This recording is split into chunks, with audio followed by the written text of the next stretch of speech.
MQM Pakistan का नून league से सिंध की गवर्नरशिप का मुतालबा। एमकेएम और नून लीग के दरमियान आज इस्लामाबाद में मुज़ाकरात होंगे। इजलास में सिंध की गवर्नरशिप से मुतालिक फैसला किया जाएगा। ज़राए के मुताबिक पहले बल्दियाती निज़ाम और आईनी तरमीम पर बात होगी, फिर काबीना में शिरकत का फैसला होगा। आपको ये अहम खबर से आगाह कर रहे हैं। एमकेएम पाकिस्तान का नून लीग से सिंध की गवर्नरशिप का मुतालबा सामने आया है। एमकेएम और नून लीग के दरमियान आज इस्लामाबाद में मुज़ाकरात होंगे। मज़ीद तफसीलात जानेंगे फ़हाद चौधरी से।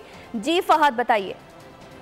जी देखिए, एमकेएम पाकिस्तान का एक वक्त आज 2 बजे सेनेटर इसहाक डार की रिहाइशगाह पर मुस्लिम लीग नून के वक्त से मुलाकात करेगा। इस मुलाकात में एमकेएम के जो मुतालबात हैं हुकूमत साजी के हवाले से, उन पर गौर किया जाएगा, उन पर फाइनल जो है वो आज बातचीत की जाएगी। एमकेएम पाकिस्तान ने भी सिंध की गवर्नरशिप का मुतालबा कर रखा है। इसके अलावा आईनी तरमीम की शर्त रखी थी एमकेएम पाकिस्तान ने कि अगर हम वफाकी हुकूमत का हिस्सा बनते हैं तो मुस्लिम लीग नून हमें ये यकीन दहानी करवाए कि आईनी तरमीम जो है वो की जाएगी। एनएफसी के तहत जो फंड की तकसीम है उस हवाले से, और इसके अलावा दीगर मुतालबात भी शामिल थे। और ज़राए के मुताबिक एमकेएम की जानिब से ये कहा गया है कि बगैर किसी अहम ओहदे के 17 नशिस्तों वाली जमात जो है वो इत्तेहाद में शामिल नहीं होगी।